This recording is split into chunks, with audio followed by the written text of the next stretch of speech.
Welcome into the City Fieldhouse in Detroit, Michigan for the third quarterfinal of the 2026 MASLW playoffs here in Detroit, Michigan. It's RPFC and FC Berlin, the 3 versus the 6. We've had two teams already punch their tickets to the semifinals. The winner of this game will play Cincinnati Sirens tomorrow at 7 p.m. I'm Ian Gilmore. Alongside me is McKenna Mascaro, who has been watching the games all day alongside me and Dave Dwahey.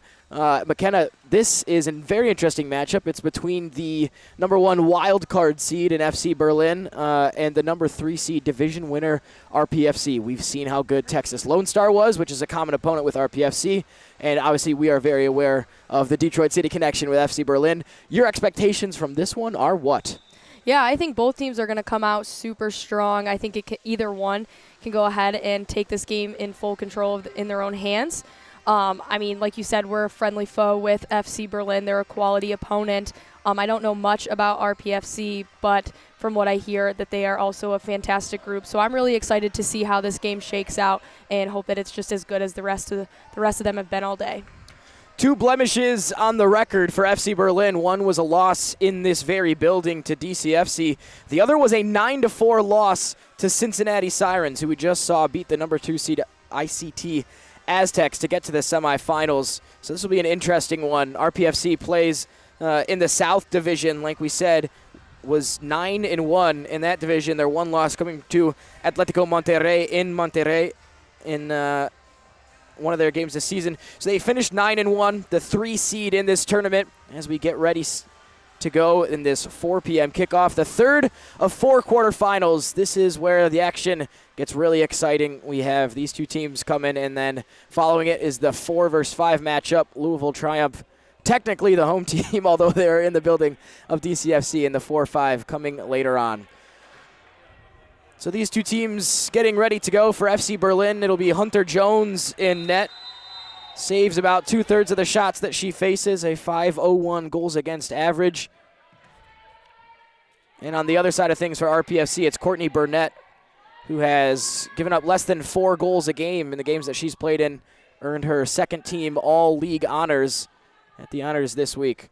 So we're underway from the City Fieldhouse. These two teams set to try to punch their ticket into the semifinals. Early whistle's going to go. Seems like that might be a 4-second call. Is that the keeper can't have it for 4 seconds? Correct. Learning something every day. And throughout the day, too. So FC Berlin will stand over it. The team from Ontario, Canada, from Kitchener, trying to get on the board early here. Bouncing it off the boards, and Burnett will be able to corral that one in. We talked in the last couple broadcasts about how this has turned into a 3-country league with Monterrey in Mexico and obviously Chihuahua Savage last year. Now FC Berlin from Kitchener, Ontario, and Canada have turned it into a 3-country league. So a bit of country pride on the line, too. When I was talking to Santiago, the head coach of FC Berlin, earlier this week, he mentioned how important that was for his team, that they're playing for Canada, and that he said that he was always jealous, kind of like growing up, of the patriotism that he always saw south of his border in the U.S., and wants that to kind of be shown through his team, the Canadians, this week.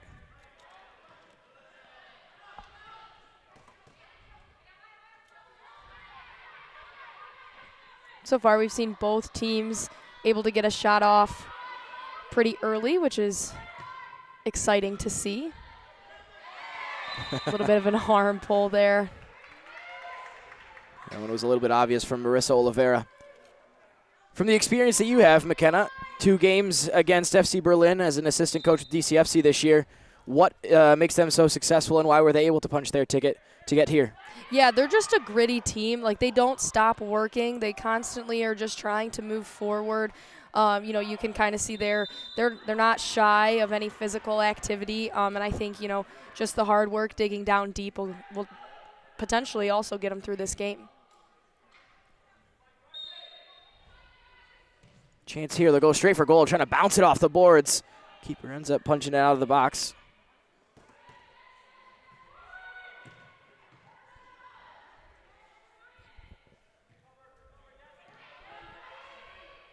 So far, it's been super back and forth. You haven't really seen a team kind of take control just yet. I mean, we're 2 minutes in, but a little bit of back and forth might tell you a little bit how this game might continue to go. You talked about the grit that you've seen from FC Berlin. It was interesting in both the games that DCFC played against Berlin. They went down early. In one game, they were able to come back. The other, they weren't. But it got close at the end, the one that was here in the Fieldhouse. How important is that to just know how to play when you are behind in a situation like this? Yeah, I mean, especially in arena soccer, it's really all about tactics, and like you said, you just got to get forward when you're down, and it's truly believing that the scoreline can change at any given time. So even if you're down by a couple goals, you're not out of the game, and I think that that's something that arena soccer teams need to have, that mentality of you're never truly out of a game, and it's just about continuing to dig down deep. As McKenna said, this one a bit back and forth early on. Just about 3 minutes into the first quarter. No clock on our scoreboard, so we'll try to keep you updated as we go. It's on the right side, so as we pan towards the right, like times like now, you might be able to see it in the background. Otherwise, we'll keep you abreast of where the time is at in each quarter.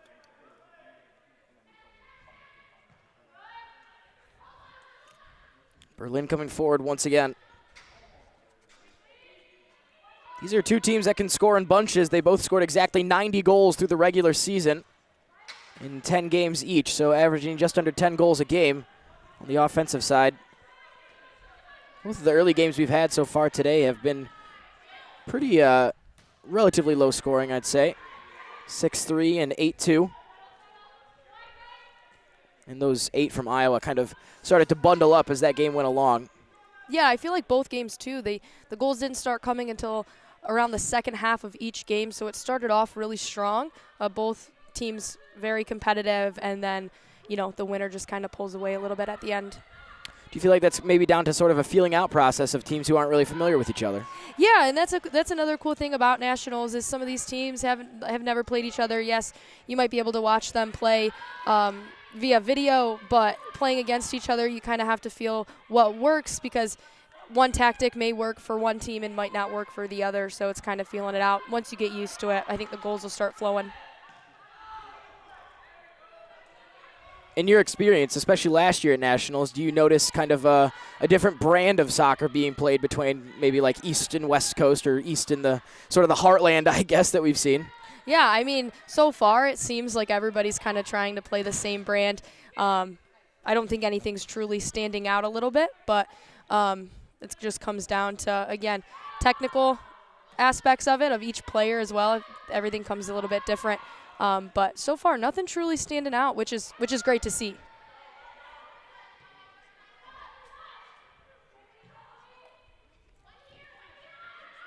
Here come RPFC the other way. 5 minutes into this one. No real chances for either side yet as we move under 10 minutes left to go in the first quarter.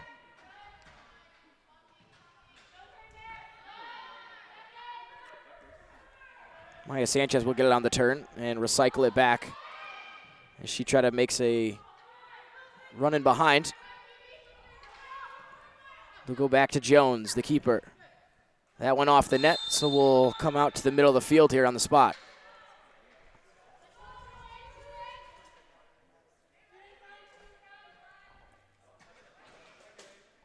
So a first set piece opportunity today. We've seen a couple teams sort of bring things from the training ground on these opportunities, and we'll see how this one goes here. 2 players in the wall as they look for motion. Go for it herself. It's just a little bit wide. It's always fun to see how different teams set up their set pieces, whether it's attacking or defending.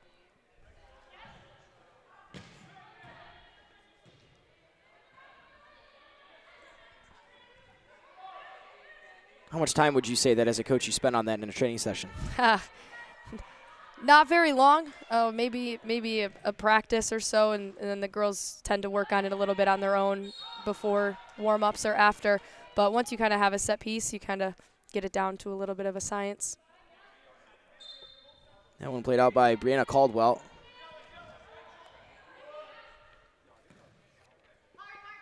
Flipped down, but just a little too high and into the net. One thing that's interesting to see is FC Berlin's only used 16 players all season. See that the subs that they have on their bench, not nearly the same amount of subs that RPFC has, and they traveled from Dallas. Even looking at Texas Lone Stars roster earlier today, there was about 35 players on that roster, so less than half of that FC Berlin's used all season. Will that come into play later today or maybe later this weekend if they're able to move on, the fatigue in the legs?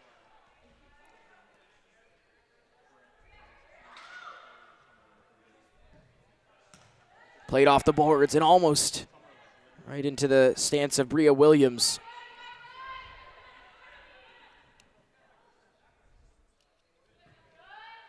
A lot of patience being shown early on.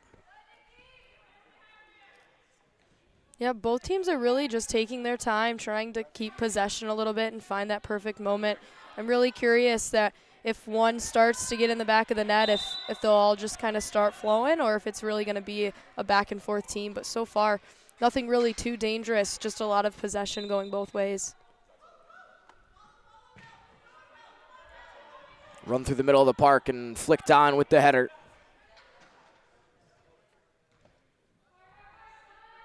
Here's Caldwell. Good little outside the foot. Played down into the corner. Looking for the layoff. It was Marissa Oliveira once more, number 10. Tackle put in by Mayu. Still looking to get it. Williams able to play it off of her. Here's April Syme.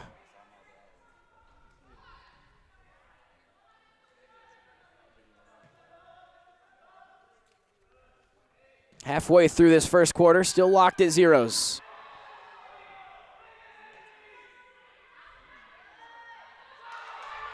Williams can get on her horse and start going. Jones all the way out, and Williams did not slow down on the tackle.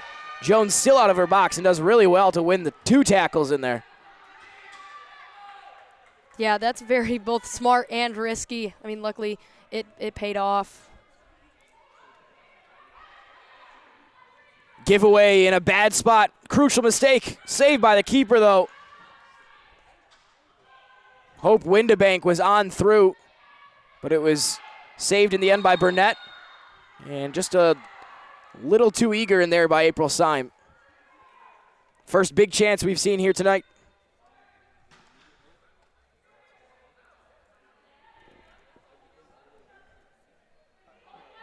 Six and a half minutes left in the first quarter. And things starting to heat up a bit. Syme doing defensive work now. Bundled off the ball. Chance goes just high. Is this the longest any game has gone scoreless today? I think maybe so far, yeah. Texas scored early, and then Cincinnati got things going early as well. So we'll take that media timeout at 6:25 left in the first quarter. That was Jacqueline Cortez that was putting the ball just over the box. So we can reset what we've seen so far today here. We saw in the first game, Iowa Demon Hawks, the team that is 10-0 and the number 1 seed, maybe took a little bit of time to get going into things, but eventually walked away 8-2 winners, and then Cincinnati with a really impressive showing in game number 2. Watching those two things, what kind of stood out to you? Yeah, I mean, I think that one cool thing was to see how the teams adjusted to the goals. I know that when you go to different fields, sometimes the goal sizes may be different, and you run into the strategy and the ability to go ahead and try and put them on frame. However, both teams seemed to adjust really well once they kind of got used to it, finding the corners, and especially figuring out how to use the walls. A lot of teams, their boarded fields, it'll bounce different, or there's a weird bounce or redirection. So to see both teams kind of adjust and get a lot of goals in the back of the net was really cool to see. For those that don't know, so this facility used to be the Detroit Red Wings practice facility. So if you look at the boards, you can see that there are lines for the blue lines, lines along the boards that kind of are used for hockey before. So from your experience going around the league and the places you've gone to this year, how different can the boards be and how big of an effect can those have depending on, I don't know, material or just the way the ball bounces? Yeah. There's a couple different things that I noticed that were different. Some boards are higher in height, so that way, as you see at our boards, if it goes, it'll hit the net, where at other places, those boards continue to go as high.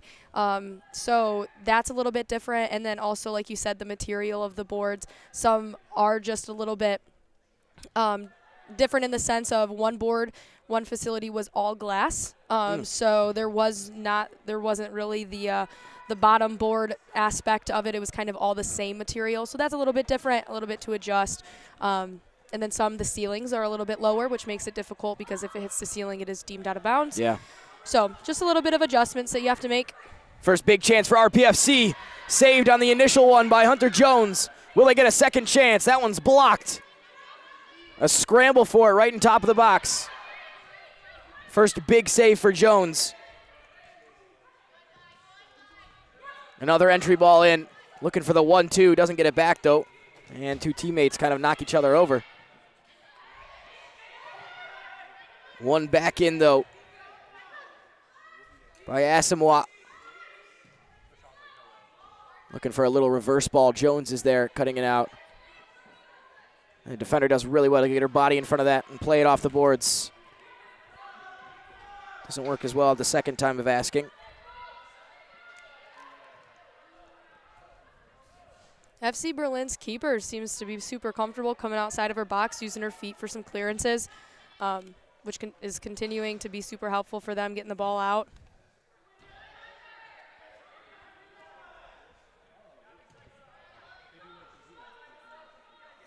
And so one thing we've seen so far today is a lot of really good goalkeeping play. It's hard to get to this point in the season if you don't have that, so no surprise there, really.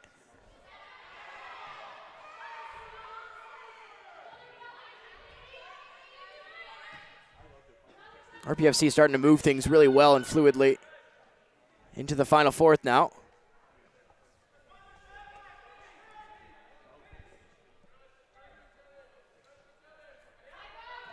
What can they cook up here with just under 4.5 minutes left to go in the first quarter?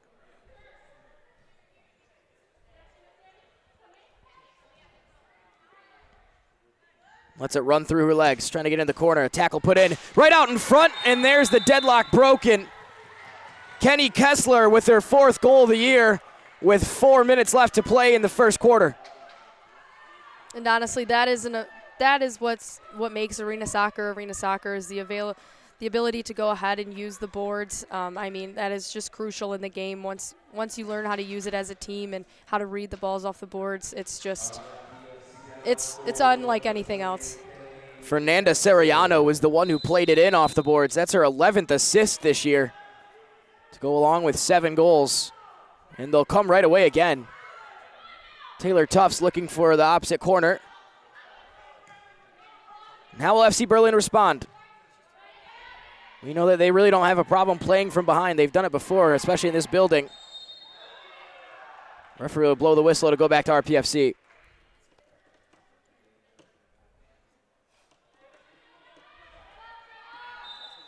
The pressure had been building a little bit for RPFC, so to say it's deserved, I think, is very fair. Here they come again. First touch into Tufts. Goal number 20, maybe. No, cut out by Jones. Taylor Tufts is the most dangerous player on this field. 19 goals for her this year. Got her onto the first team all-league. And her presence being felt already in this first quarter. You're really starting to see RPFC come out with a lot of intensity and momentum. It really shows you how important that first goal is. And then again, if it goes back to even, you're right back to that next goal is going to bring all the momentum for that team and help them move forward. That's one of the things that David was talking about earlier, too, kind of in the similar sense to basketball, how sometimes a team goes on a run, and that can happen the way you can score in bunches in this format of the sport. Absolutely. Absolutely. Scores going back and forth, and even if you're down a couple, you're never truly out of an arena soccer game, which is super exciting. Just under 3 minutes left to play in the first quarter. Chance, that is hit with venom, and it's 2-0 just like that. Alyssa Valdez, deadly left foot. I guess that kind of answers my question about as soon as one team gets one, is that going to start kind of opening the floodgates? I mean, that's 2 in a matter of minutes for RPFC, and that was an absolute banger of a goal. Seemed like the goalie was a little bit screened there. Couldn't really read it. Yeah, it was hit hard, but not necessarily right in the corner. So 2:40 left to go in this first quarter.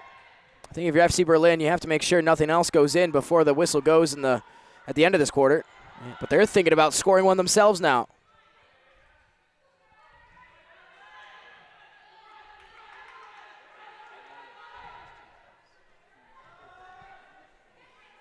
Using her body really well to get in front of it, but losing it. Pokes back into the corner. Nearly hit the referee. Subbing onto the field and putting on pressure immediately. That one's awkwardly off the boards. Burnett didn't get there, the keeper. And that went out of bounds to play with 2:01 to go.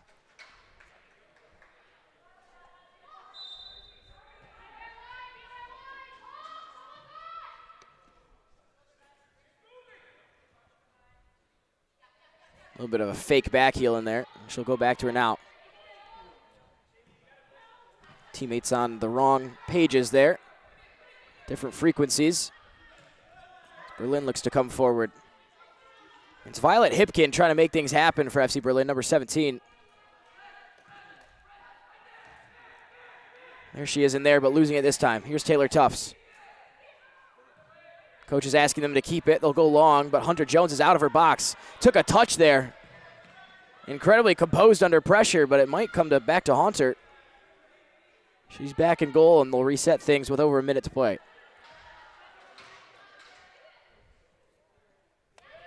Step in from Brienne Dessa. You know, if you're FC Berlin, you just want to wait out these next 60 seconds, try and make sure that nothing else gets on the board, and just get to the small break in between quarters.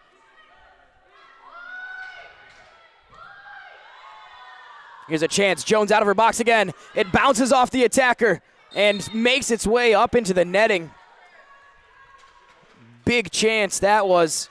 A little bit of sigh of relief if you're FC Berlin that one did not go through.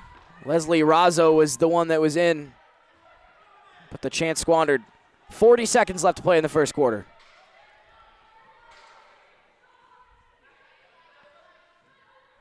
Tackle put in. 30 seconds to go. No whistle from the referee. Josie Sorto was the one who was dispossessed. Back on her feet now, though. Looking to go forward quickly.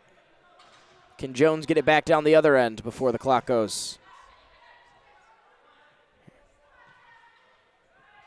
On the different frequencies once more. That should do it for the first quarter. As we tick down, oh, we'll get one stoppage. Hey, Houston. Heads up, lad. Head on a swivel. Bring you right into home. 1.6 seconds left on the clock. Maybe not. I mean, they could end the quarter right here with getting one on the board if FC Berlin can put this one in the back of the net. Timing-wise, you probably just have to hit it. They will. Into the wall. Wall does its job, and the rebound. No time for it. So 2-0 to RPFC after that first quarter. FC Berlin hung in really well, but RPFC is their quality starting to show through. Your thoughts on that first quarter?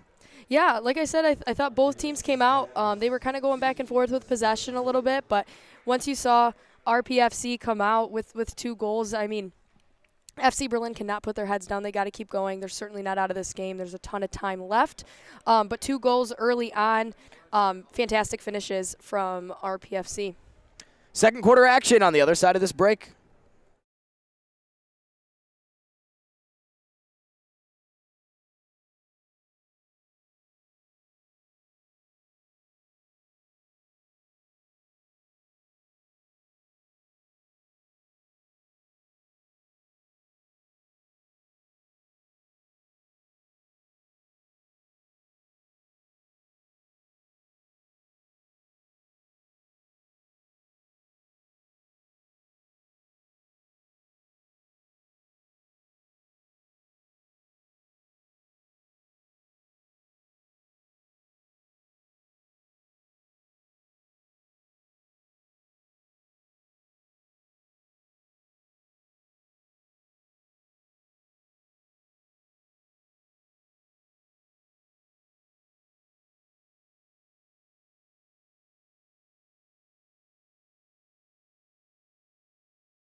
Welcome back inside the City Fieldhouse. This is Detroit, Michigan. These are the 2026 MASLW quarterfinals. This is game number 3 of 4 that we have for you today on the, we'll call it the DCFC Sports Network on this YouTube channel. All right, about to hit the second quarter between FC Berlin and RPFC. RPFC took a 2-0 lead in pretty quick succession there in that first quarter. And they'll look to build on that while FC Berlin trying to get back into this one. The team from Canada and the team from Dallas, headed by David Ortiz. Got to talk to him a bit this week. He was talking a bit about his own experience playing in the M1 side on the men's side of the MASLW pyramid. Won Rookie of the Year, I believe, 5 years ago, he said. About 100 points in his 5 years of play. Was a little bit of experience in the arena game. Yeah.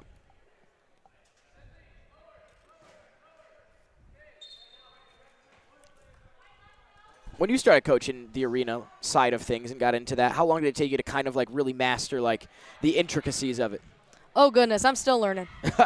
And how long has it been? Like when did you start like really getting into the arena side? This year, truly, it has been my first year kind of getting into the coaching side. I mean, realistically, it is different than 11v11, but again, deep down, it's soccer. If you know soccer, you understand. It's really just about the tips and tricks of what can you learn that might give you a little bit of the upper hand when it comes to using the boards and the players and the subbing and getting everything down to a science. But in the end, soccer's soccer, and if you're a good soccer player, you're gonna do just fine.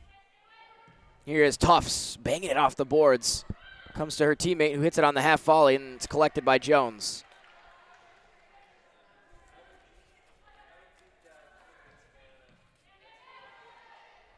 FC Berlin just looking to get out of their own final third at the moment. RPFC is doing a great job at just keeping possession, not trying to force it going forward, playing it back to their goalkeeper, kind of taking that reset moment, letting their team sub. Ooh, that might be nothing. Refs will from let the them refs. play right now, yeah. On the overlap here, a chance, and that one is put just wide. That one is rocketed off the net.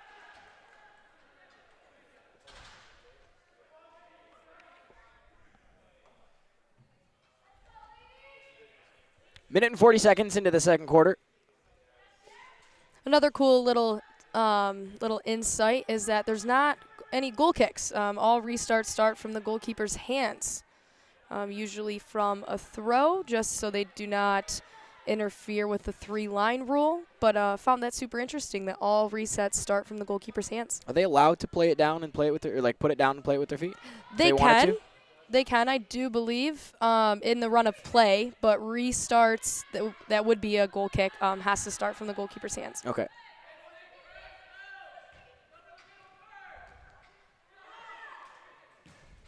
Entry ball played in. Really good pass. Not able to bring it in, though.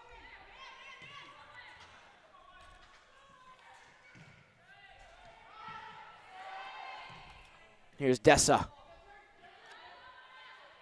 I think she was looking for the layoff. They'll keep it under possession, FC Berlin, and looking to spread it down into the corner. Run being made along the back post, but the venom was taken out of it, and Burnett will corral that. Good step in there. All the way down. This could be a good opportunity. Into the corner, one more for Oliveira, but the result is the same once again. We'll try one more time. Both teammates leaving that, and this is a chance to come forward now for RPFC. Slide tackle is put in, but they'll keep possession of it for now. Here's Torres. A lot of space in the middle of the field. That one corrals back, but Jones is able to bring it under control.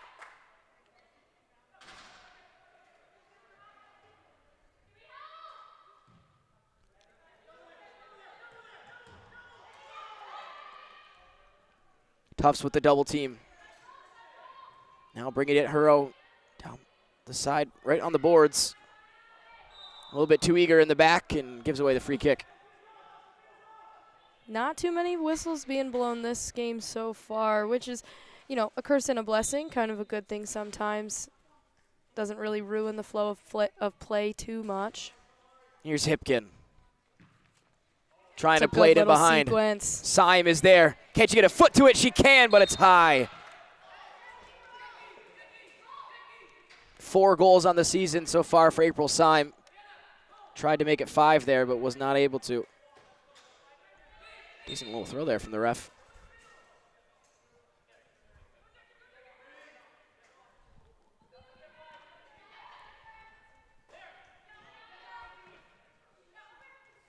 Tufts with the flick on. Trying to get it back from her teammate, but Syme gets it instead. Numbers here for FC Berlin. Hipkin onto her left foot. Slammed off the boards. And on the rebound, the keeper drops it, but grabs it before Syme's able to get there. It's a great opportunity for FC Berlin, and now they're really starting to kind of poke a little bit at the attacking half. It's good to see them get a couple shots on net. Putting RPFC on their toes a little bit, force them to play out of their final third, defending third. 4.5 minutes into the second quarter. And right now the field is getting tilted a little bit in FC Berlin's fashion. Sent just high. And again, this truly shows that the game can shift at any time. You know, you go into little spells, kind of like what David Dwayhe had said. It can be in favor of one team, and then the next couple of minutes, the other team goes ahead and takes advantage and keeps possession of it. Trying to flick it off the boards. Sam Murphy defending in the corner as they try to lock him in.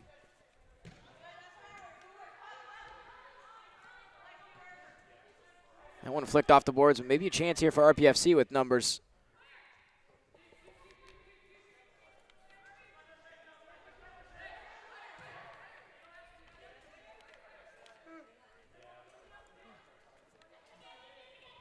Kessler.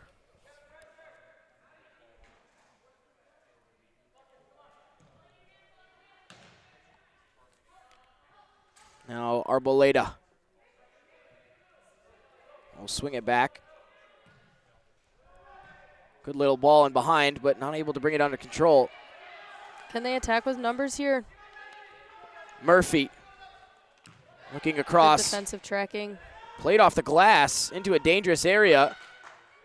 It'll come under control. But it's Sanchez that gets there first. FC Berlin will try again here, though. 8 minutes, 40 seconds left in the first half. In behind, and the keeper is out. Slammed off the glass, but maybe a bit too hard.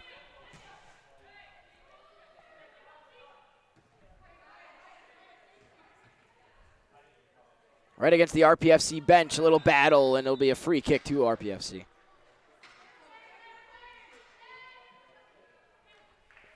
It's the captain and goal scorer Kessler who's winning the free kick. Given away right away. And maybe a chance to get in behind. Here's Desa. Now Caldwell.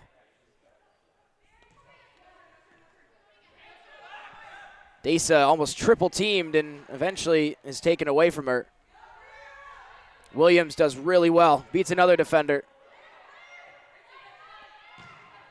Playing in behind. Lots of time and space for Guerca.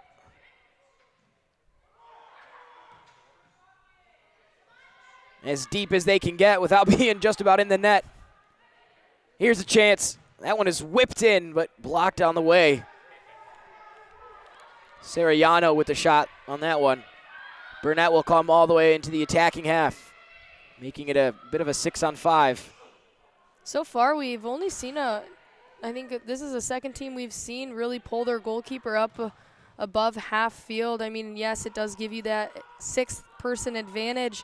However, do you really think sometimes it's worth the risk? If you're used to playing with your goalkeeper pulled up, then you probably know the reward is higher, but interesting to see that some teams use that to their advantage. Looking long. What a ball that is to find her. Tufts with her left foot. Gets that one all wrong. Take immediate timeout with 7:04 left in the first half. Let's preview the game coming up at 7 p.m. as we say hello once again, McKenna Mascaro, Ian Gilmore. If you look at Louisville and you look at Detroit, the thing that's going to decide the matchup is?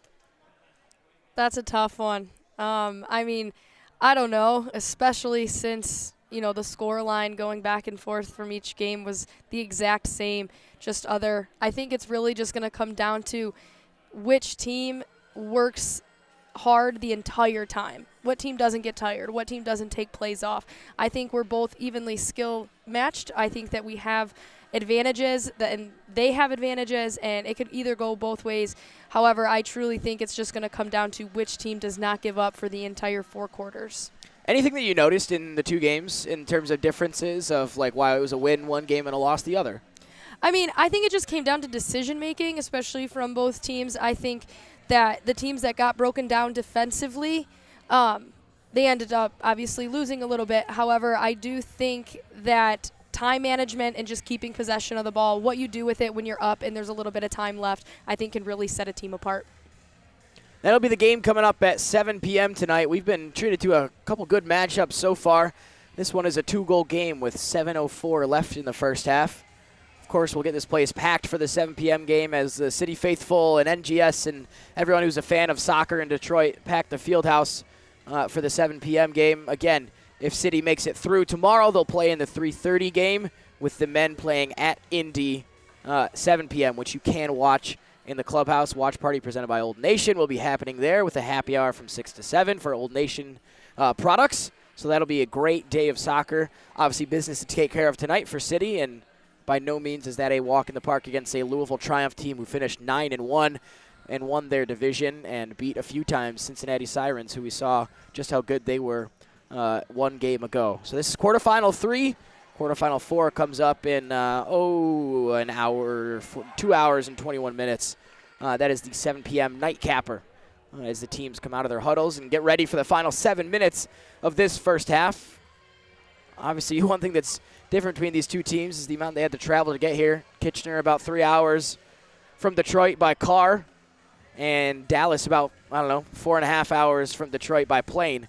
So a lot of different scenarios there. David Ortiz, the head coach for RPFC, said they were flying in late last night, so got out of their hotel. I'm sure probably did some sort of team walk and stretching, keep the legs fresh this morning before they got to the Fieldhouse for this 4 p.m. kickoff.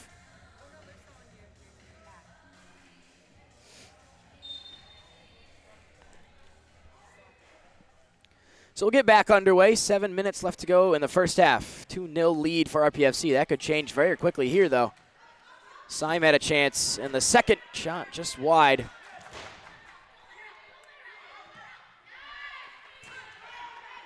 Syme there once more, but the touch goes just off her left foot.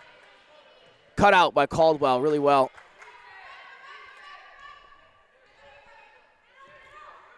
Now Arboleda forward. Sariano looking for the switch. They go for it back right across right away.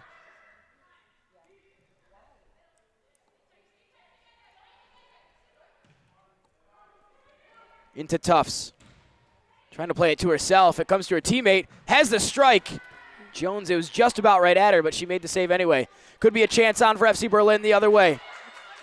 Here they come. Oliveira on the cutback. Oliveira the shot and saved by Burnett. Great save.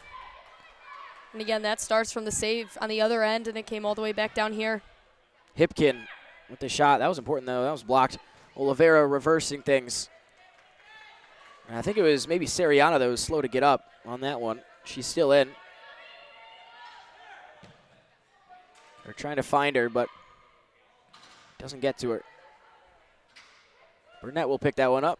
5.5 minutes left until halftime. Syme applying the pressure. Gets that pass just a bit wrong. Caldwell with pressure on her back.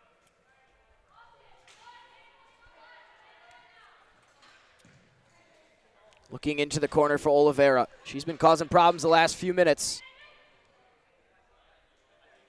This time looking for the cutback. Hipkin on her left foot. Slammed over the net. Another ball needed. We haven't had any issues with it going out of the arena so far today, and we've had 2 in the same game. 5 minutes, 10 seconds left in the second quarter. Kessler is about as far forward as she can be out of your picture for RPFC. Good pressure applied. Burnett with 2 players coming right at her. And some really nice composure in the midfield by Sorto. Springing the break for RPFC. But Berlin gets it back. Here's Desa. Maybe bundled into in the back. Referee did not think so. I would really like to try and see FC Berlin keep a little bit of possession and then attack in the prime moments rather than just trying to get it forward a little bit. I think that they have RPFC on their toes. They've been in their third the entire time so far since the return from the timeout. I'd like to just see them pick their moments a little bit more instead of just trying to get it a little bit forward. All the way back to Jones, and she's looking for that long ball. She finds the feet of Desa. To her left is a teammate. Playing it through. Now here's a chance. Cut right back across and off the defender. Hope Windebank in the corner. Dispossessed. Maya Sanchez now. Playing it through the midfield. Windebank, I thought, got her body in a good position. The referee did not agree, so it'll be a free kick to RPFC.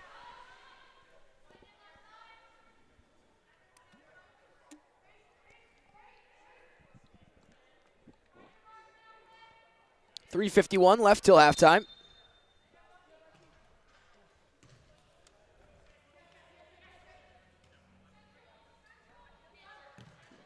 Windebank applying pressure very quickly.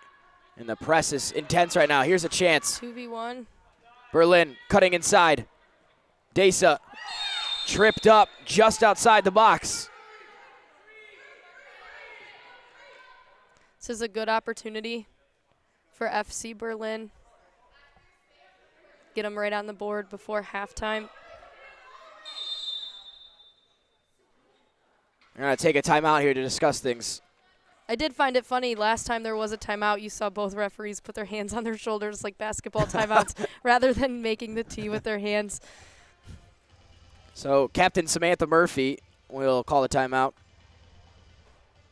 One thing to point out for FC Berlin is Allie Rowe, 27 goals this season, made her way onto the all-league first team. I have not seen her number tonight, number 27. So whether or not they are with their most potent attacking player. Now Samantha Murphy's got 8 goals, 8 assists. Riane Dessa has 13 goals. A couple more players have 5 or 6 with some assists as well. So it can come from them. It can come from just about anywhere. Again, both these teams scored exactly 90 goals this season for an average of 9 per game.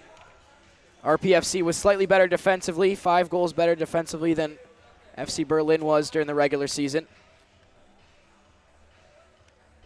And, switching gears a little bit, Ian, you had mentioned the men's team having a game tomorrow against your friendly familiar Indy 11. How are you feeling about that? Your old team versus the new team here. Yeah, return to the stomping grounds. I'm excited. It's gonna be a heck of a weekend because it's games all day here. Drive down tomorrow, come back early Sunday for hopefully the DCFC women's final on Sunday. But yeah, excited to see some old friends and faces I haven't seen in a while. But yeah, don't get it twisted. I have no double loyalty here. No conflict of interest for me. I'm hoping for one thing only, and that's DCFC to win. Thinking you'll get a little bit of grief returning back. Yeah, it comes with the territory, Friendly. right? Yep. Friendly. As I would expect anybody from here to do. Absolutely. If I don't plan on leaving, but this is a great opportunity. Let's see what they can do with it. Keeper does really well to save that.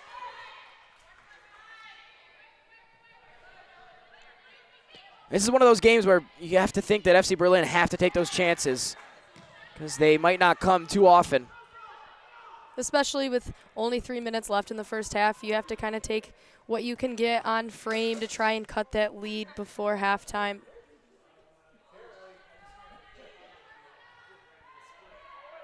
Jones going long with that one, hoping that Murphy can run onto it.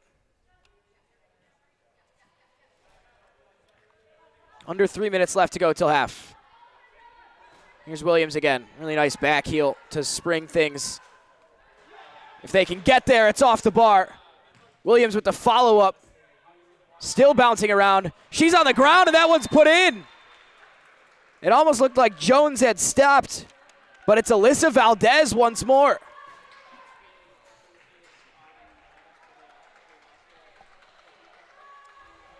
Fourth of the season and the third one for RPFC tonight.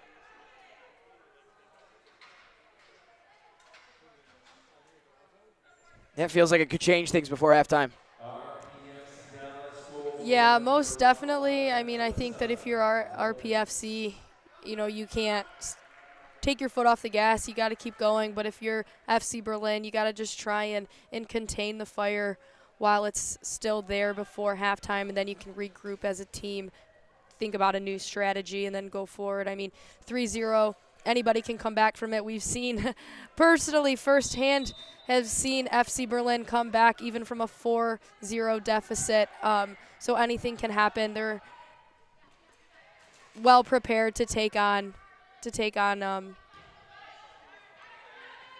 going down early. Here's Oliveira, wants it on that right foot, had maybe a chance to go on her left, chose to go right anyway. That one cleared, but right across the face of the goal, essentially. Hipkin applying pressure and gets rewarded for it. Great square ball, but they come away with it, do RPFC. Taylor Tufts, leading goal scorer this year for RPFC. Can't find anyone on the ball forward. Under 2 minutes left until the break.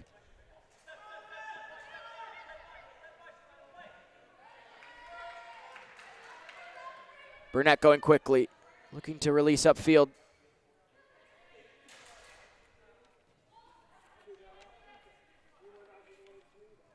Tufts cutting inside. Getting it onto that left foot and dishing it off. Really good tackle put in by Caldwell. 90 seconds to go. Little extracurriculars and some extra force on that tackle from Hipkin.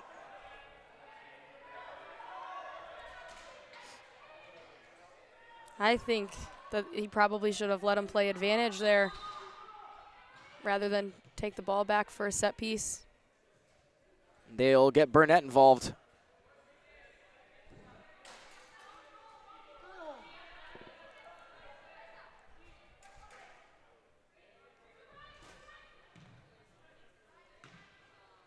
Flick down into the corner. Tufts onto it. Off the boards.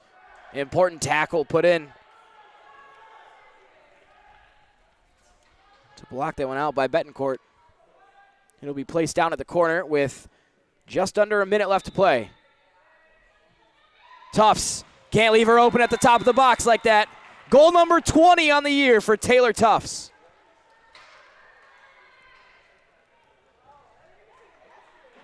Fair to say that that was a defensive breakdown. Yeah, that right there. I mean, one, if you know that she has that many goals on the year, you certainly cannot let her just run in the box unmarked, and that is just great, fantastic placement in the corner of the goal.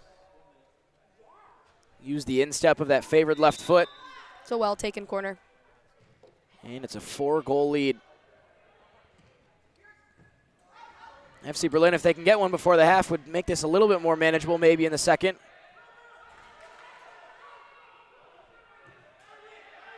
The scoreline stays this way, I think that this will be the first game with a team not scoring any in the first half.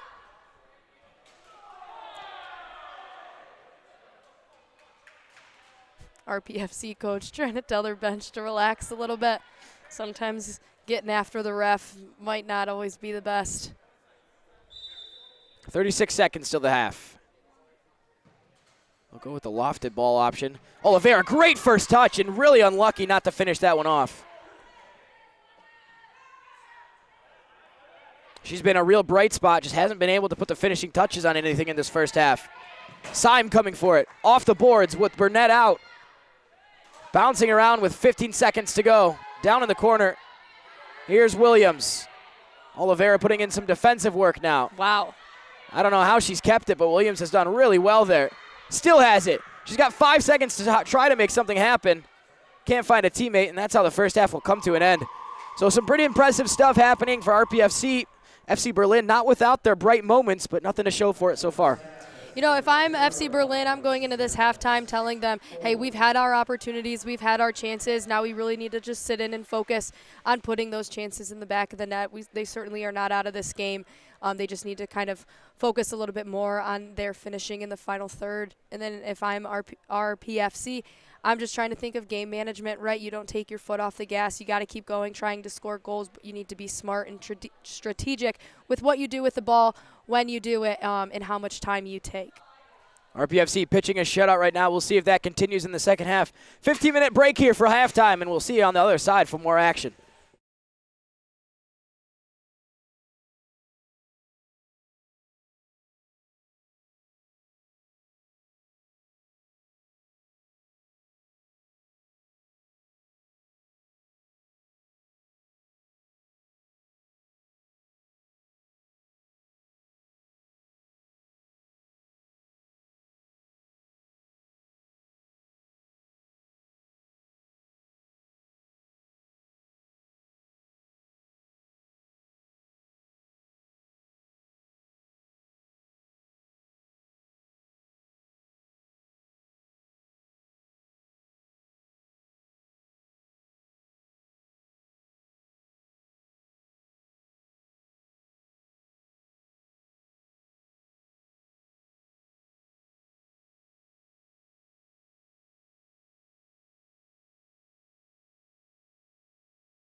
Welcome back inside the City Fieldhouse. This is Detroit, Michigan, 2026 MASLW playoffs. This is quarterfinal number 3 of 4 today.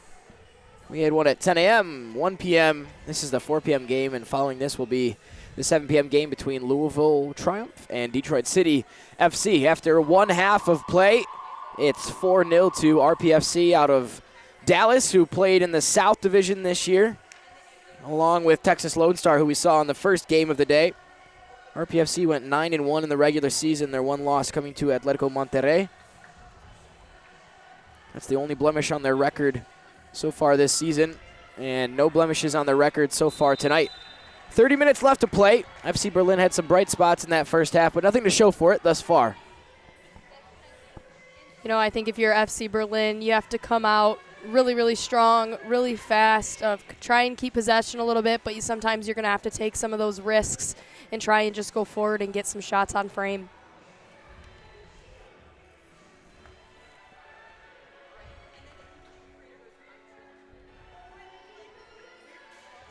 Probably the biggest storyline so far is we haven't seen Ali Rowe, who had the most points in the league this year, number 12 for FC Berlin. So don't think she's here today, and that is kind of shown in the fact that they haven't been able to score yet. Here's Taylor Tufts, 20 goals for her this season. Maradona, spin turn.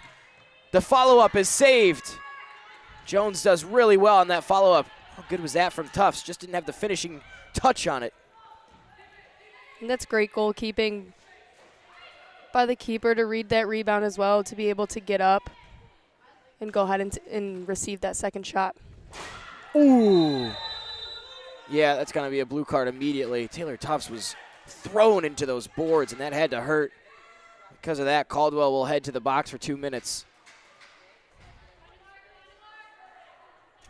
She'll have her teammate check and make sure she's all right. Those simply cannot feel good.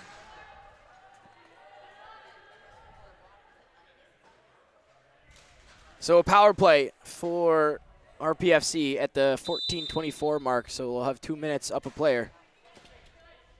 Here's Tufts.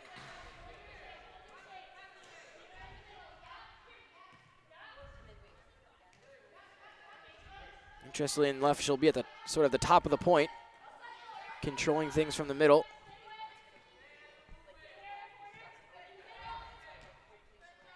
As Berlin creeps out a little bit into the corner, shot coming in, rebound fizzed over the top. Kessler on the initial shot. Go ahead. No, I was just saying that power plays are really all about taking your time, trying to just move the ball around the outside, kind of like an umbrella effect for those in hockey. You just kind of play it around the outside, and then once you see an open slot, now's your time. You got to try and get to goal as quickly as possible within that little opening.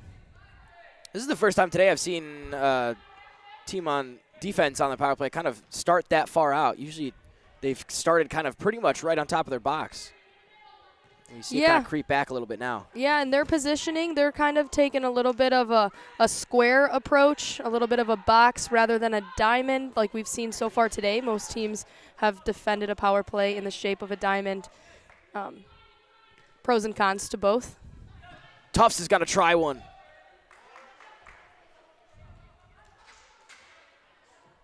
And that's just a dump in by Jones so they can get a couple subs in. FC Berlin, they switched 2 players here. Simon Hipkim coming. Kessler wide. Thought about slamming it off the boards. The overlap, pass inside. How nice is this? Maybe a free kick the other way. Kessler called for it. Shoulder to shoulder's fine, just like normal soccer. However, cannot extend the arm. I'm pretty sure that's what they had called just then. Tufts looping one into the corner. Jones off her line.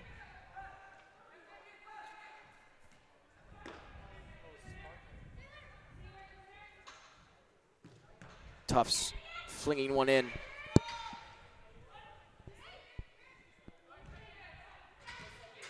Right at the end of this power play. And they're back to full strength, FC Berlin. So we're back to 5-on-5. It's a breakaway here. Here's a big chance for FC Berlin. It's Desa, one-on-one with the keeper. Fizzes it through, and FC Berlin are finally on the board. That's just a great finish, right? Staying calm, staying composed, not rushing that shot, making sure she got the shot off that she wanted.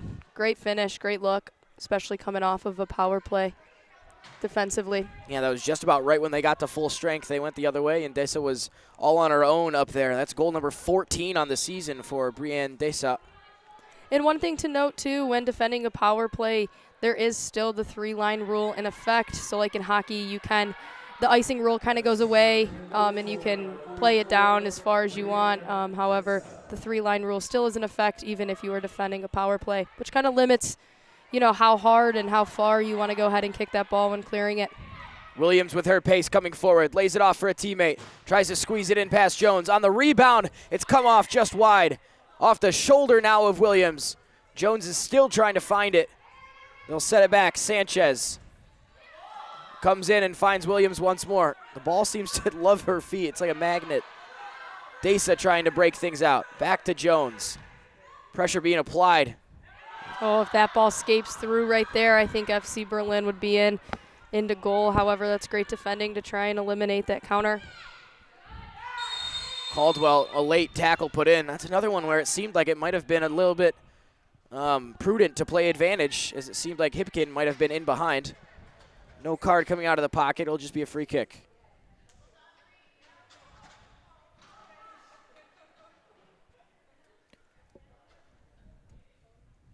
Not even 4 minutes into this third quarter, but a lot has happened already in the second half. Caldwell standing over it. What a touch out of the air. Yeah, taken just past the line, I think, though. Yeah, 3 lines. And that's tough because it can either hit the ground or the side wall to kind of get rid of that 3-line rule. However, I think she just received that just past it.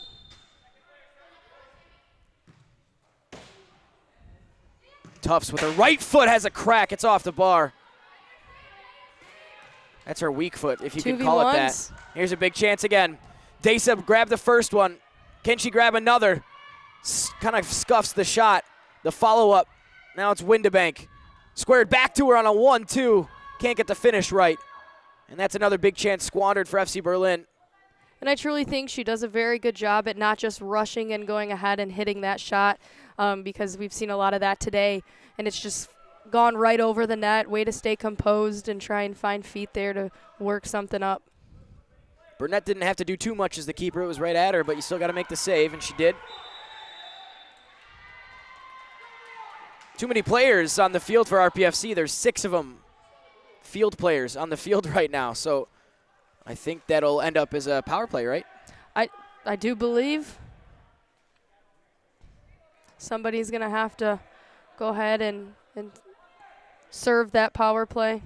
And that was just sheer confusion because it wasn't like, somebody had come onto the field too early before a player was off. There were 6 players playing for RPFC. For multiple seconds. Great job on FC Berlin to call that out. So here's a big chance to cut the deficit to 2. Caldwell stands over the initial free kick.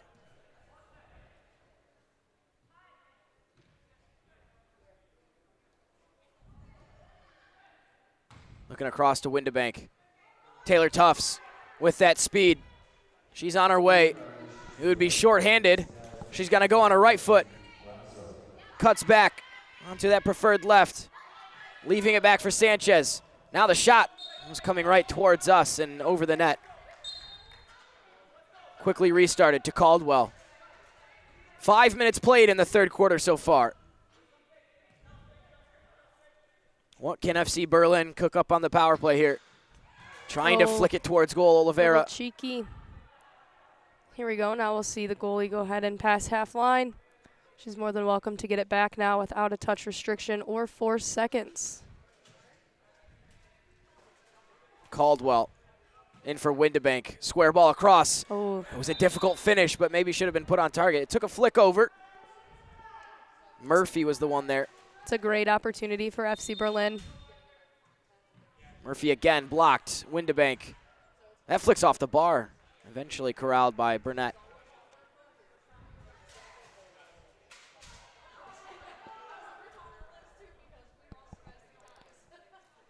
If the goalie wants it back, she's got to make sure that she goes ahead and crosses that half line.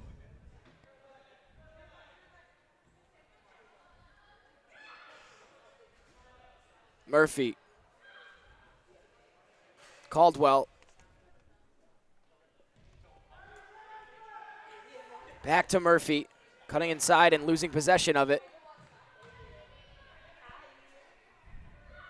Here's Mihalopoulos tracking it down. It goes back to the keeper, Jones. Not too much time left on the power play now. I think about 15 seconds. So that may have been the last chance. Tufts can break. It's a 2v2. Goes for the long shot. Jones was out of her net and out of her box. Not a bad look to quickly pick your head up and see that the goalie is out of her box. I mean, giving her a hard ball to deal with like that sometimes is uncontrollable, so not a bad look. Power play is over. We're back to full strength on both sides. Oliveira, first touch, makes its way to the keeper, Burnett, as we near the midway point of this third quarter.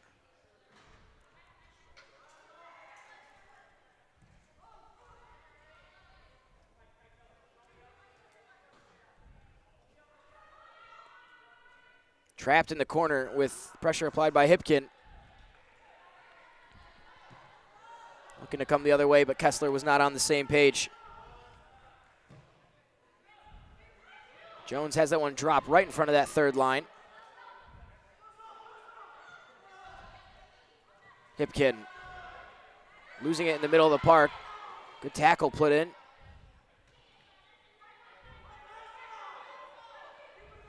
Using her body really well is Alyssa Valdez. 2 goals on the night for her so far. She'll be trying to make it a hat trick. And you can see RPFC just really trying to keep possession, try not to force it. Gave it away there as soon as I spoke. And it'll bounce out, 7:01 on the clock. Interesting time to sub for RPFC. You have the ball in your final third. Almost a really good ball through for Torres. Here's Syme. Good footwork in the midfield. She's kind of sandwiched between 2 players.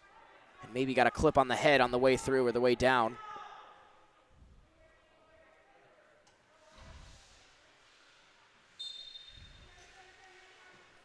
Betancourt will get things restarted.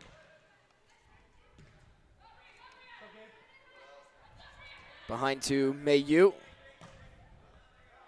And played long, looking for Oliveira up front. It's a good look right there to try and just flick it back to the runner. Through ball played by Williams. Front post and cleared by the keeper into the net.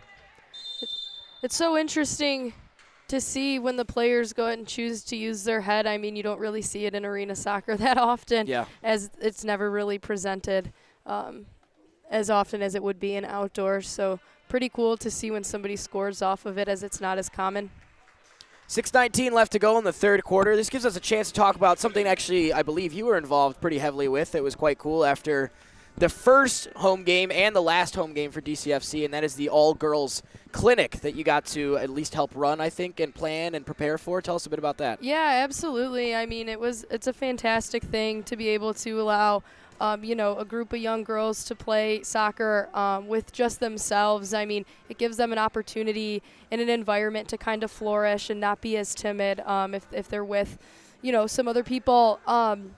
It was fantastic, though. Great turnout. I think last time we had about 63 young girls show up. It was great. It was higher than the first one, and that's really all we can ask for. Huge shout out to our MASLW team.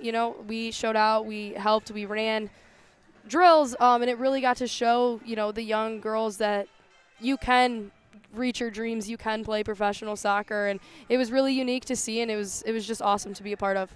How cool is it that, not only is there the MASLW team, there's a USLW League team, because there's not a lot of places where there is not only, high-level women's soccer, but women's soccer at all. So the fact that, kind of year-long, there are people for young girls to kind of look up to in this community. Yeah, and I mean it gives the girls to be a part of, you know, a team year round, but it also shows young girls that there's different aspects and areas of soccer that you can play, and there's different people that succeed in both environments. And I think that it's just really awesome, especially, you know, in the Metro Detroit area. Soccer's growing, especially, you know, with the men's side.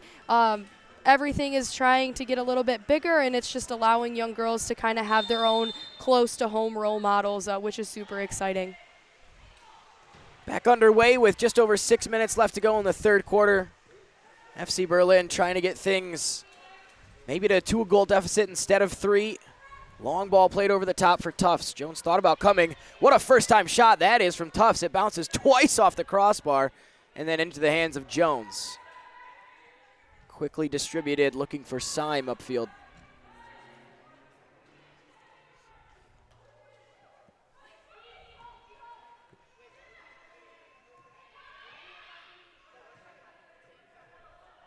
Here's Windebank in the corner, trying to twist around towards the boards. Syme putting in a tackle. Good little battle, trying to just keep RPFC in their half, not trying to let them out too much to see if, you know, in the next 5 minutes we can go ahead and FC Berlin see if they can cut that lead down a little bit. Oh, there's a great opportunity right there. Foul called. Soriano did well to twist out and win the foul. Playing into the feet of Tufts. Into the boards with Windebank. You do wonder how truly hard it is when you do run into the boards, how hard the hit actually was, if it was just because the boards are really loud or because it was a pretty aggressive hit. Yeah, sometimes the sound makes it sound a little bit worse. 5:02 left on the clock for this third quarter. Caldwell stands over it. Here's Desa, the goal scorer for FC Berlin tonight. 14 on the year now for her.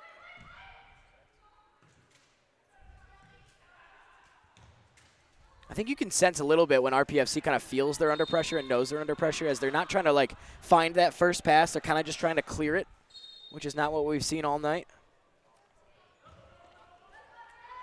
Yeah, that's a very good point. I'm wondering if they're starting to kind of feel the pressure of the game dwindling down a little bit, just trying to run out that clock as much as they can rather than try and play clean soccer. Just make sure that everything is safe and in their control. Great save. Way to move her feet to get over and block that shot. That was great goalkeeping. It was a really good pass off the boards by Sanchez to Kessler. Played like geometrically perfectly. But it's a chance down the other end for FC Berlin. Desa back to Caldwell. Wide for Murphy. Wants to cut it onto that right, and I think the defender knows that. Pressure put in from behind. And they're able to turn away with maybe a 2-on-1 or a 2-on-2. Kessler looking to run in behind. Desa doing some defensive duty now. And they'll recycle things and start over.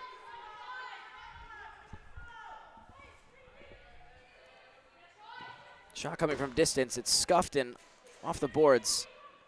Murphy's in there. They both miss it. Her and Anderson. 3.5 minutes left in the third. Here's Tufts.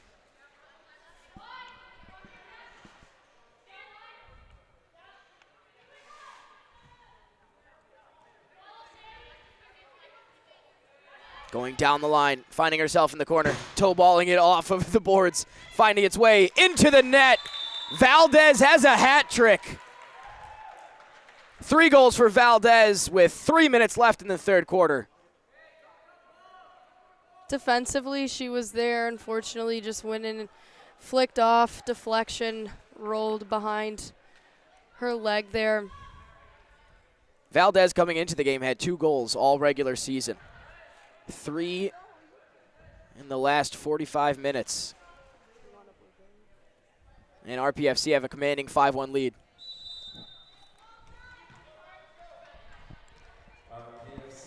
Betancourt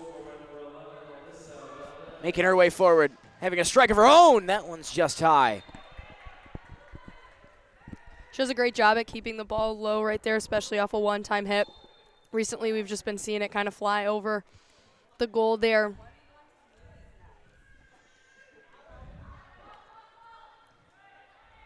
Hipkin. Stuck against the boards. Referee's whistle will go.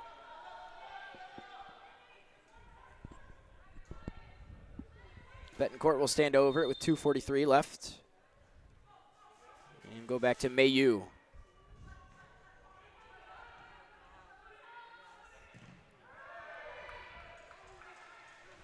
I still truly believe that this is anybody's game, especially with a whole quarter left.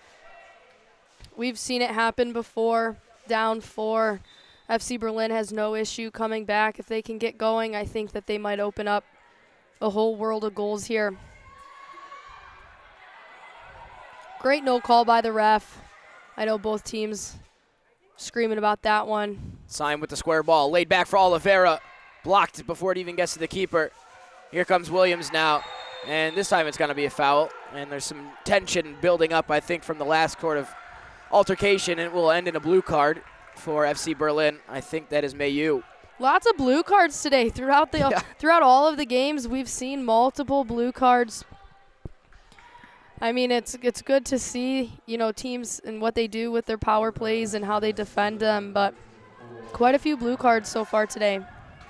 So that comes with 2 minutes and 9 seconds on the clock, so the remaining bit of the third quarter will pretty much be taken up on a RPFC power play. And Tufts is, of course, running things in back in. Now, if they do score here early, FC Berlin will go back to 5 as the power play is no longer.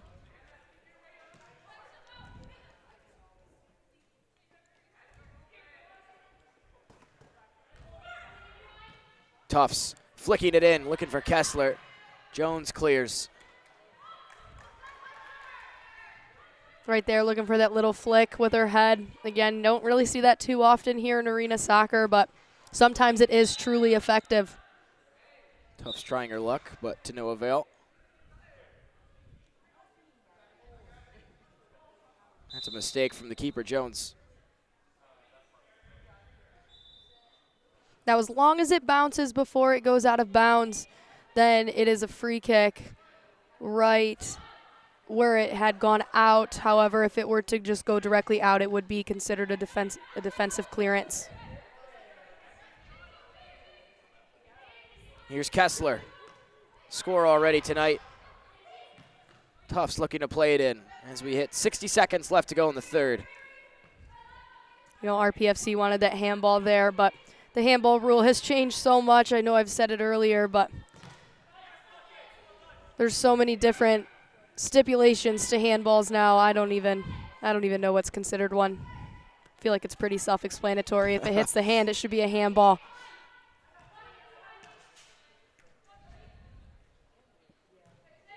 Tufts. Arboleda off the boards. Tufts on the rebound. Skews it just wide. Here's Kessler. Arboleda once more. This time leaving it back for Tufts. And back to Arboleda once again. Off the boards. Looking for something on the rebound. That one's just wide. 12 seconds left to go. Power play is just about over, but there's 10 seconds left in the quarter. Cutting inside. Great defending by FC Berlin. Arboleda, another block. 2 seconds to go. And Berlin has done well to get out of that with no more blemishes, but they give up one more in the third quarter, and it's a 4-goal deficit as we head to the fourth quarter. Quick break here, and we'll be back with the last 15 minutes after this.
Back inside the City Fieldhouse for 15 more minutes of action between RPFC and FC Berlin in the third quarterfinal of 4 that we have on tap for you today in the 2026 MASLW playoffs, nationals, however you'd like to refer to them.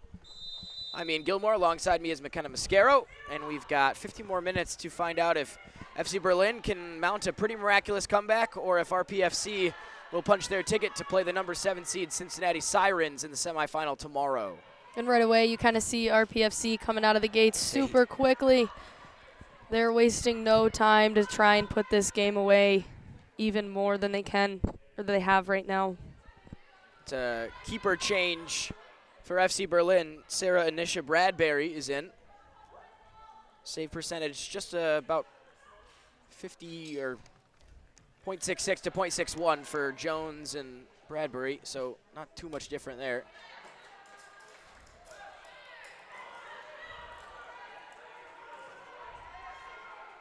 RPFC coming forward.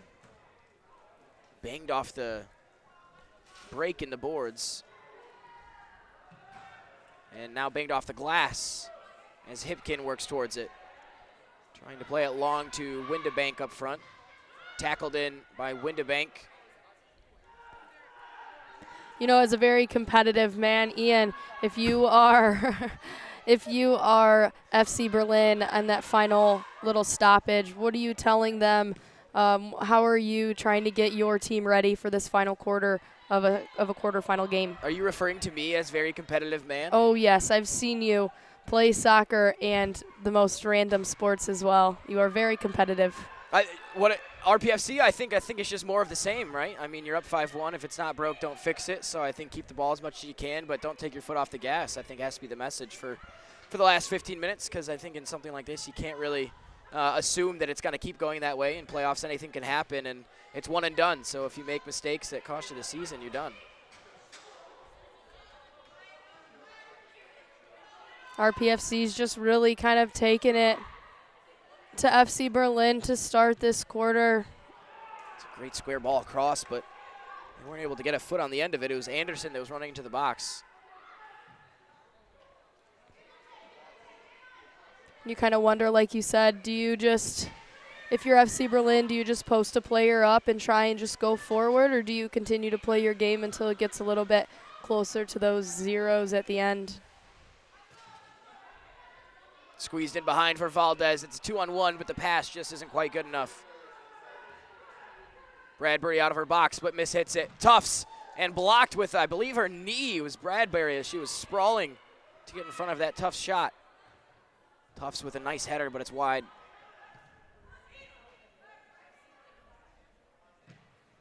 Drop kick. First time we've seen that today. Could it end up in a chance for Oliveira? Oliveira and Anderson battling. Great little toe poke from the keeper coming out, making sure that their defender knows that she's also there to help. They can't go back to her again because she just had it. And they'll clear out instead. Betancourt being chased down by Tufts.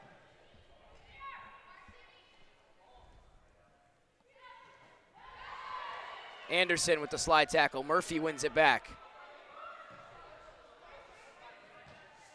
It's always so good to watch a player once they lose the ball, instead of just putting their head down and being upset that they lost it, just then put their head down and go win it back. It's so refreshing to see, you know, that grit, that want to go ahead and win that ball back instead of kind of just feeling bad for themselves. So kudos to them.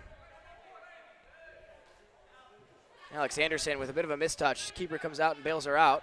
Looking to clear it, and she does right in the right spot.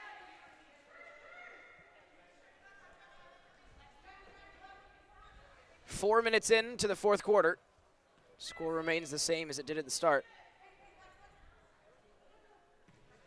Tufts doing her tracking back work. Well, it puts Betancourt into the boards there. And the referee will go to his pocket, and the most dangerous player for RPFC will go into the box for 2 minutes. You know, that's essentially the same tackle that happened down here right into the boards. So you have to give them you know, that blue card, and this is a huge opportunity for FC Berlin to try and get another one here with 10 minutes left.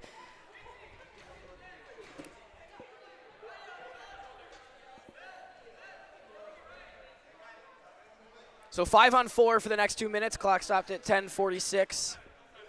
So it'll be just under 9 when the 2 minutes are up. This is a big-time spot for FC Berlin. You got to think that they've got to get one here and make the most of this chance.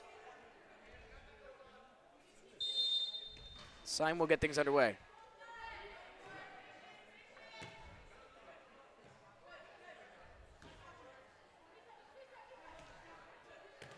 Here's Desa. Now Syme once more.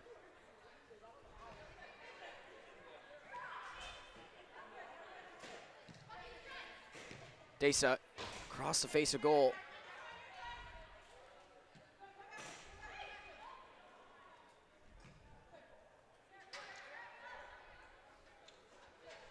Taking their time, trying to find the right moment to go ahead and try and slot that in. Great block off, great hit. CFC Berlin puts in a field player. Just trying to make the most of this power play, I think. I don't think it'll happen for the last 10 minutes. Keeping a field player in goal, but who knows?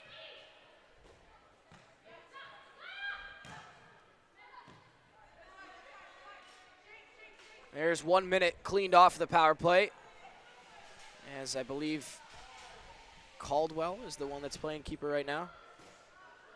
Waste a little bit of time getting that ball out of their defensive end. Desa squeezes it through, and they make the most of it. So second goal for Desa, second goal for FC Berlin, and it's 5-2 with 9.5 minutes to go. Quickly, now I think the game kind of changes. You're down only 3, and there's still a lot of time left. Again, we've seen FC Berlin come back from a 4-0 deficit, that anything can happen. Either team is still in this game, and I think that if neither team can take their foot off the gas.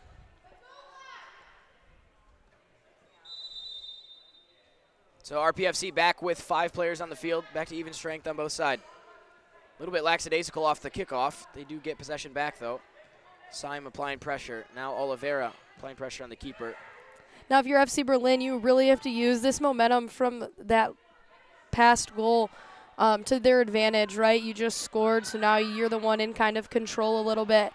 So you got to come out swinging a little bit harder than usual, especially with only 9 minutes left.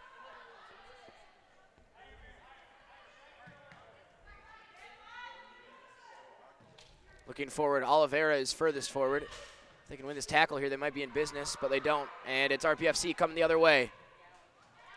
Great tracking, way to take away that passing lane. FC Berlin winning it back. Now they're kind of just trying to play it big a little bit, which I think is the best way to go, especially with the time and score.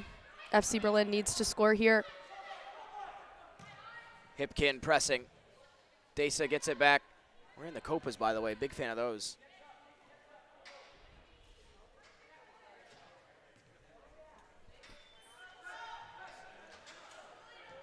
Does really well to take that in stride. Caldwell coming forward. She got to keep going. The keeper comes out, gets it with her hands. Now has to play it with her feet and does really well. That's such an awkward ball. Like, you don't want to stick your foot out and then catch the keeper, but you don't really want to lead with your head when the keeper comes out with her hands. It's a little difficult. You kind of just have to hope that the goalkeeper misses it a little bit. Yeah.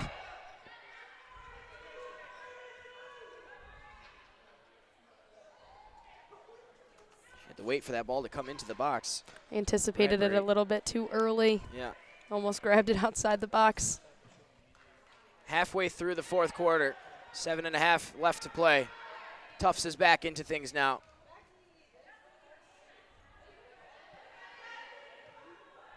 Arboleda. Bradbury comes out, makes herself big. Tufts.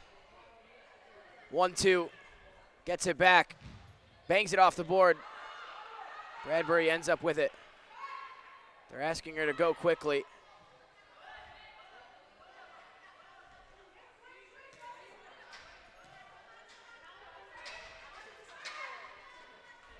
Couple of subs on either side being made, 2 each. Arboleda dishes it down into the corner. Running along the boards. Sorto. And there is goal number 6. No, I think he called a handball. Oh, sorry. Handball. Right outside the box.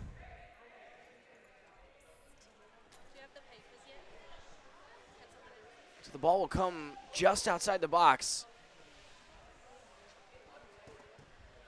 6:47 left on the clock. Both teams making a lot of changes. 2 players in the wall. It's close to goal, though. And we know how dangerous Tufts is with that left foot. She hits it, and it's blocked on the line by the defender.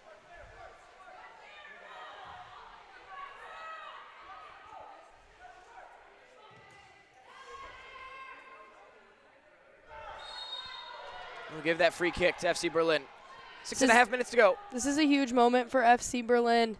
They really need to try and make sure that they can use this to their advantage here with 6 minutes. See if they can get something cooking on goal.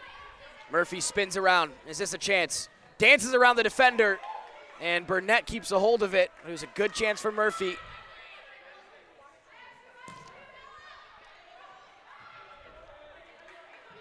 Windebank. Murphy once more. Dumping it in the corner, Oliveira. 6 minutes left. Good turn from Kessler. Referees did not see a foul in there, though. Referees did not see it. Bradbury looking long. There's been a couple times tonight where they've just been on the wrong page. Oliveira, chance. Keeper comes out and gets big. Great save. I mean, you got to kind of think there. You know, do you take it yourself, or do you try and find somebody slotted within the box? This is what they can do, though, FC Berlin. We saw this at the Fieldhouse when they were here. They don't give up no matter what the score is, what time is on the clock, and they're putting the pressure on now.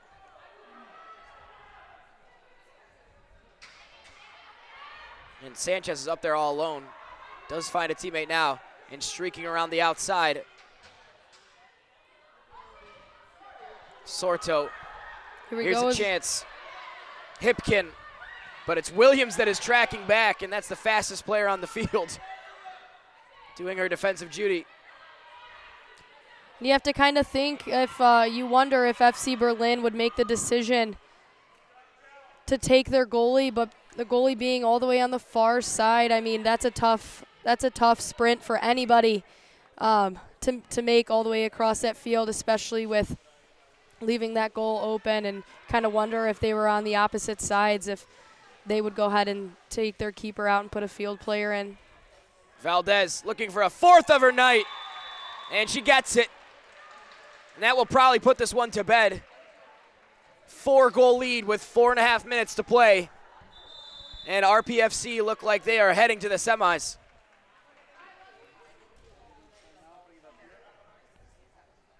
So 4.5 minutes left to go. That's McKenna Mascaro. She's got a job to do in a little bit here. What are we, 5:45? I'm Ian Gilmore.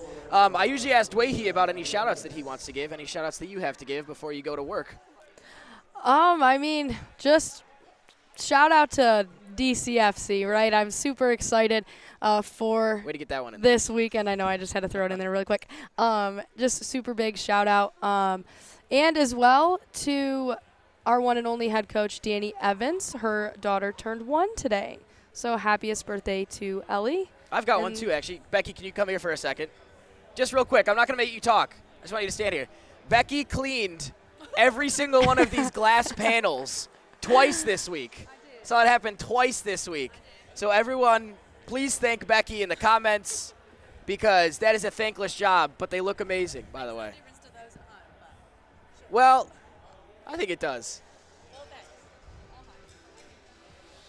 Yeah, she was out here with a squeegee one day. She was out here with the wipes the other day. What a job she's done. She said she finds that very therapeutic, and I just don't understand how. To each their own. And if something helps her while helping others too, you know. Exactly. Double whammy. You know, it's if great. you're coming to the field house and you're going to stand on the glass and watch the game, don't put your hands on it. Keep your hands off it. All right, 4 minutes, 33 seconds left to go in our third quarter final. The winner of this one, which looks like it's going to be RPFC, will play Cincinnati Sirens tomorrow. And to be honest, out of the 3 winners so far tonight, Cincinnati might take the cake in terms of who's looked most impressive. Cincinnati did a very good job at keeping the ball, staying composed.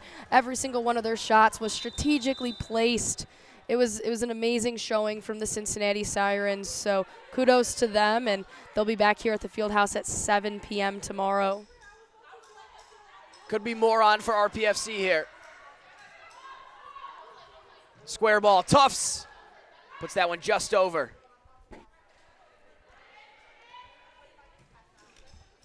Sariano cuts inside, wants one of her own. Good hit, good save. Follow-up saved once more. Trying to flick it into the middle. Bradbury does get it under control eventually. Playing that drop kick now, right to the feet of Desa. Oh, great ball if that one can skate through a little bit. Yeah, you see RPFC try and just keep possession, work it out of their back line. Good shoulder to shoulder. Desa with a big chance, plays it just wide. Follow-up is in.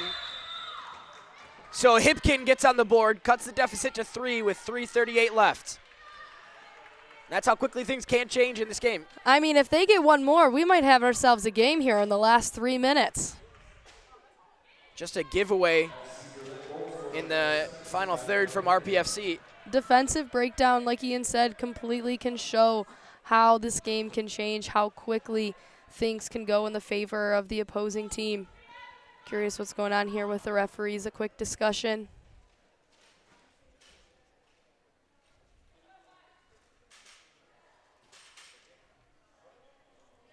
Having a little talking to with the RPFC coach.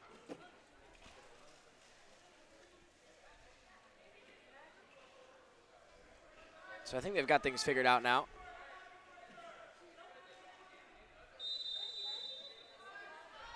And we'll get back underway.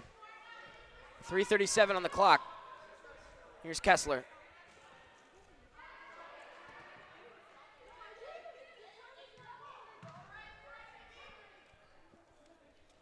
Here's Sorto.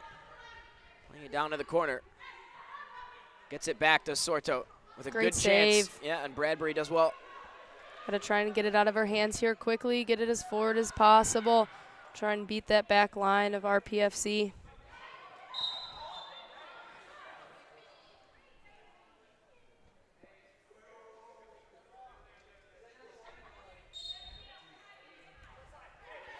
Three minutes to go. FC Berlin need 3 goals.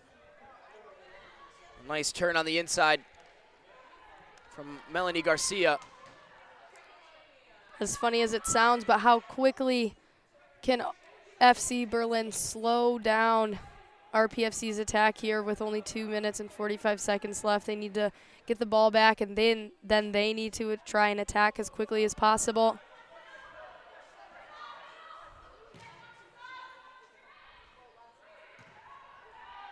One up into the roof, so it'll come to the line.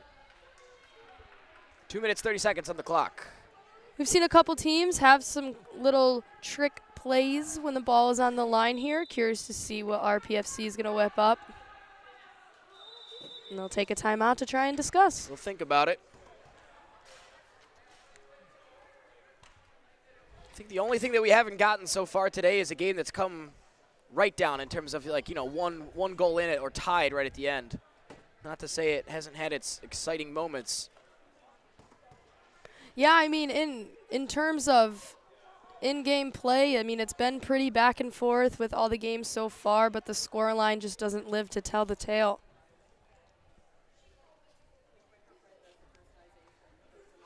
So the way this tournament is set up, there won't be any reseeding, so we know exactly what the matchups will be in the next round, and this tournament is comprised of 5 division winners, 3 runner-ups. We knew that Detroit were going to be in the playoffs regardless because they are hosting, but they still went and won the division. 24 points, one more than FC Berlin on 23 in the Great Lakes North Division. They'll take on Louisville Triumph, who won the Great Lakes South by 3 points on the last day as they beat Cincinnati Sirens. They finished 9-1. ICT Aztecs, who have already been dumped out of the tournament, went 10-0 with 29 points. And the Iowa Demon Hawks, who haven't had any blemishes on their record so far, including today, have now played 11, won 11. RPFC, the other division winner, finishing 9-1 in the regular season. And they look like they might be going through to the semis if things stay the way they are now. Tufts trying to get in on the action. Berlin, 5 players streaking forward. Can they do any damage? Windebank, keeper just comes for it, and Windebank only gets a toe on it. That was a fantastic chance for FC Berlin. See if they can keep it and try and put it back on frame. Oliveira's shot cannons off the glass. Here's a chance. Windebank chipping it over, but just wide. That was the chance to cut it to 2 with 2 minutes left. Those are 2 great chances right back to back. Great crossfield ball by Arboleda to Tufts. 1v1 to goal here. Playing the crossfield ball, and that is just good soccer. And that'll wrap it up. Really nice ball from Tufts across to Arboleda and finished off. And 7-3 is the score with 100 seconds to go. I mean, that's just great composure on the ball instead of trying to shoot it by yourself, to go ahead and just slot it across. Leslie Razzo gets in on the action. Goal number 12 on the year for her.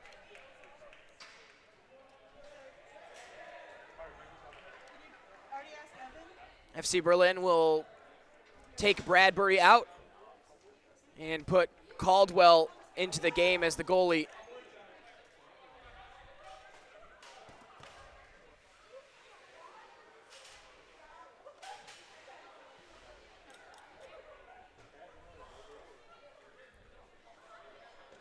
Someone's going into the penalty box here. Not quite sure what happened. Yeah, so RPFC playing a player down. So they'll finish the game that way unless FC Berlin can score on the power play. Essentially a 6-on-4 with Caldwell as the keeper, a field player. Tufts thought about tracking that one down, but instead will stay defensively disciplined. Referee is still talking over to the bench.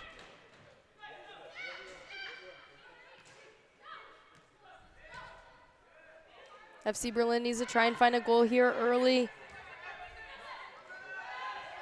Tufts can go. She's got 60 seconds left in this game.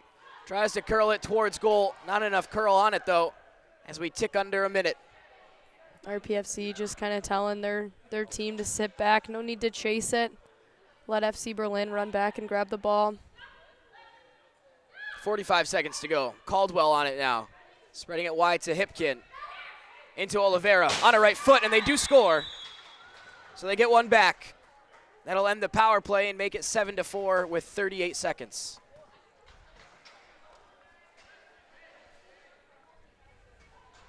Great finish, great look. Unfortunately, I don't know if that does it for them.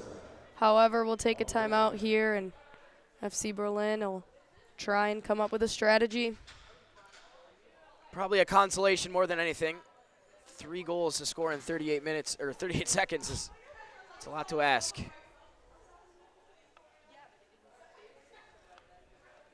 They will give it one more talk over. As we wrap up the third quarterfinal, the fourth one again. It'll be on a different stream, so you have to change your stream before the 7 o'clock kickoff, but it will be here on the DCFC YouTube channel. We will have that one for you. We'll have the semifinals for you tomorrow at 3:30 and 7 o'clock. And then the championship match, 2 p.m. on Sunday. And, you know, kudos to all the teams that have made it here for this weekend, right? It's not an easy route. So just making it here is an accomplishment. But every game so far has brought its own way of excitement, their own opportunities, very different games all around, but exciting nonetheless. So it's shaping up to be a semifinal between RPFC and Cincinnati. Who do you give the early edge to in that one? You know, just based off of simply possession and the way that things have kind of played out in the respective games, I just think Cincy looked so composed and well-rounded. I mean, they just looked like they have played this game for a really long time. Not taking anything away from RPFC, I think that they bring a certain edge to the team, to the game that we haven't seen before, but since he looked prim and polished, and I think that that'll be a fantastic game to tune into and watch. Berlin are going to try to get another one quickly here. They need to score right away. It's a good hit from Hipkin, but not quite good enough. Burnett gets it distributes quickly, and running into a brick wall there is Sanchez. 20 seconds left to play. Here's Desa, turning outside, crossfield ball. Hipkin trying again. It was well executed up until the finish. Great look, great find. Switching the field there. 10 seconds left to go once that ball comes out of the arm. Hipkin maybe trying to find one last try. Referee will blow his whistle with 3.3 seconds left. You'll get one more set piece opportunity. This is academic more than anything. And Oliveira stands over it. Tries to chip it through. It's a great little look. Yeah, get a flick on from Desa, and that will end things. And RPFC, I'd say a pretty well-managed game, especially in that second half once they had the lead. You never really thought Berlin was going to beat them, although they gave a great effort to try to. But kind of your final thoughts on this one? Yeah, I thought that both teams, came out and played, and then once it kind of turned a little bit more towards RPFC, they took the game in their own hands and they controlled it. But, I mean, kudos to FC Berlin. They're a tough team. We've seen them twice. Nonetheless, though, congrats to RPFC, and that'll be a fantastic game for them to play in tomorrow. We've got 3 semifinalists decided. Congratulations, as McKenna said, to RPFC and FC Berlin on a wonderful season, the first season in the MASLW, but it comes to an end here in the quarterfinal. We've got one more game on tap for you, so don't turn your TVs off. In exactly 1 hour, hit that stream button. We'll have DCFC against Louisville Triumph, a grudge match of sorts, and the marquee matchup of our Friday coverage. I've been Ian Gilmore. Next to me is McKenna Mascaro, Yusuf Anaya on the camera, Alex Wright behind the controls. See you in an hour.